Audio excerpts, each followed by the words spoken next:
నమస్తే, welcome to burning topic. బంగ్లాదేశ్లో America సైనిక కార్యకలాపాలు ఊపందుకున్నాయి. 120 మంది అమెరికా సైనికులు సంయుక్త విన్యాసాల కోసం రహస్యంగా బంగ్లాదేశ్కు చేరుకున్నారు. అయితే వారి రాక గోప్యంగా ఉంచడం అనేక అనుమానాలకు తావిస్తుంది. సరిగ్గా వారం రోజుల క్రితం బంగ్లాదేశ్లో యుఎస్ ఆర్మీ దిగింది. అమెరికాతో కలిసి బంగ్లాదేశ్లో యుఎస్ ప్రభుత్వం ఏం ప్లాన్ చేస్తుంది?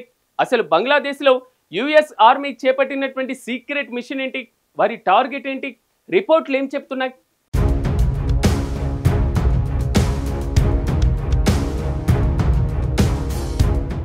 బంగ్లాదేశ్ మాజీ ప్రధానమంత్రి షేక్ హసీనా పదవిచ్యులైన తర్వాత ఆ దేశంతో అమెరికా సైనిక సంబంధాలు గణనీయంగా పెరిగాయి. దీనిలో భాగంగానే అమెరికా సైన్యం వైమానిక దళానికి చెందిన సుమారు 120 మంది అధికారులు సంయుక్త సైనిక విన్యాసాల కోసం బంగ్లాదేశ్లో అడుగుపెట్టినట్లు వార్తలు వస్తున్నాయి. సెప్టెంబర్ 10వ తేదీన యుఎస్ బంగ్లాదేశ్ ఎయిర్లైన్స్ విమానంలో ఢాకా నుంచి చిటగాంగ్కు చేరుకున్న ఈ బృందం అక్కడి రాడిసన్ బ్లూ హోటల్లో బస చేసినట్లు తెలుస్తోంది. అయితే వారి రాక గోప్యంగా ఉంచడం అనేక అనుమానాలకు తావిస్తోంది. మరోవైపు ఈ పర్యటనకు కొన్ని రోజుల ముందే ఓ అమెరికన్ స్పెషల్ ఫోర్సెస్ అధికారి ఢాకాలో అనుమానాస్పద స్థితిలో మృతి చెందారు. అయితే ఈయన మృతికి సంబంధించిన కేసు గురించే ఇంతమంది సైనికులు వెళ్లారా, లేక మరేదైనా విషయం ఉందా అని అందరిలోనూ అనుమానాలు మొదలయ్యాయి. ఆ దేశ మాజీ ప్రధాని షేక్ హసీనా పతనం తర్వాత బంగ్లాదేశ్ అమెరికా మధ్య సైనిక సంబంధాలు పెరిగాయి. ఎంతలా అంటే బంగ్లాదేశ్ సైన్యంతో US army, US air force ఏకంగా జాయింట్ మిలిటరీ విన్యాసాలు నిర్వహించేదాకా వచ్చాయి పరిస్థితులు.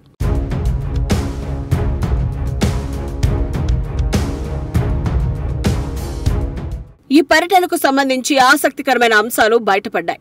అమెరికా సైనిక సిబ్బంది కోసం హోటల్లో 85 గదులు బుక్ చేసుకున్నప్పటికీ వారి పేర్లు అతిథుల రిజిస్టార్లో నమోదు కాలేదని సమాచారం. ఈ బృందం సెప్టెంబర్ 20వ తేదీన చిటగాంగ్ నుంచి బయలుదేరనుంది. ఈ పర్యటనకు కొన్ని రోజుల ముందు ఆగస్టు 31వ తేదీన ఢాకాలోని వెస్టిస్ హోటల్లో టెర్రెన్స్ ఆర్వెల్ జాక్సన్ అనే 50 ఏళ్ల అమెరికన్ స్పెషల్ ఫోర్సెస్ అధికారి మృతదేహం అనుమానాస్పద స్థితిలో లభ్యమైంది. అతడు ఏప్రిల్లోనే బంగ్లాదేశ్కు వచ్చినట్లు ఢాకా పోలీసులు గుర్తించారు. ఈ మరణంపై అమెరికా లేదా బంగ్లాదేశ్ ప్రభుత్వాలు ఎలాంటి అధికారిక ప్రకటన చేయలేదు. కానీ దాని చుట్టూ ఉన్న రహస్యం అనేక అనుమానాలకు తావిస్తోంది.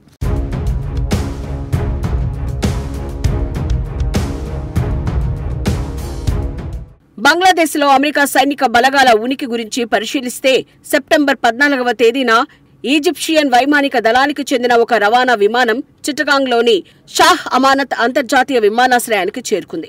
ఆ నెక్స్ట్ డేనే అమెరికా దళాలు బంగ్లాదేశ్ వైమానిక దళం పటెంగా ఎయిర్ బేస్ ను సందర్శించాయి. అంతకు ముందుకు కూడా అమెరికా దళాలు బంగ్లాదేశ్ సైన్యంతో కలిసి టైగర్ లైట్నింగ్, ఆపరేషన్ లైట్నింగ్ అనే 2 సంయుక్త విన్యాసాల్లో పాల్గొన్నాయి. ఈ విన్యాసాల ప్రధాన ఉద్దేశం శాంతి పరిరక్షణ సంసిద్ధతను పెంపొందించడం, 2 దేశాల సాయుధ దళాల మధ్య సహకారాన్ని బలోపేతం చేయడం.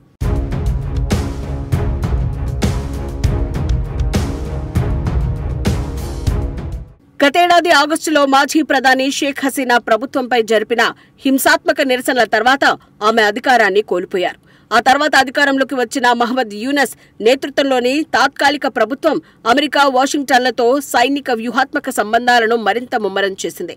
షేక్ హసీనా పదవి నుంచి దిగిపోయిన తర్వాత బంగ్లాదేశ్తో అమెరికా సంబంధాలు కొత్త పుంతలు తొక్కుతున్నాయి. ఈ పరిణామాలు అంతర్జాతీయంగా భారత ఉపఖండంలో తీవ్ర చర్చనీయాంశమవుతున్నాయి. బంగ్లాదేశ్, అమెరికా మధ్య పెరుగుతున్న సైనిక సహకారం ఈ ప్రాంత భద్రత, సమతుల్యతను ప్రభావితం చేయవచ్చని విశ్లేషకులు భావిస్తున్నారు. ముఖ్యంగా భారత్కు ఏమైనా ముప్పు పెరిగే అవకాశం ఉందా అని ఆలోచిస్తున్నారు.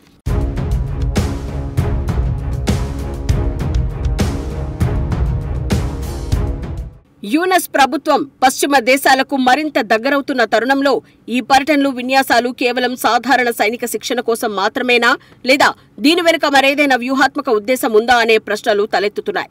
బంగ్లాదేశ్ తన భౌగోళిక రాజకీయ ప్రాధాన్యతను పెంచుకునే క్రమంలో అమెరికా సహకారాన్ని కోరుకుంటోంది. దీని ద్వారా ఈ ప్రాంతంలో తన స్థానాన్ని బలోపేతం చేసుకోవాలని చూస్తోందని కొందరు విశ్లేషకులు అభిప్రాయపడుతున్నారు.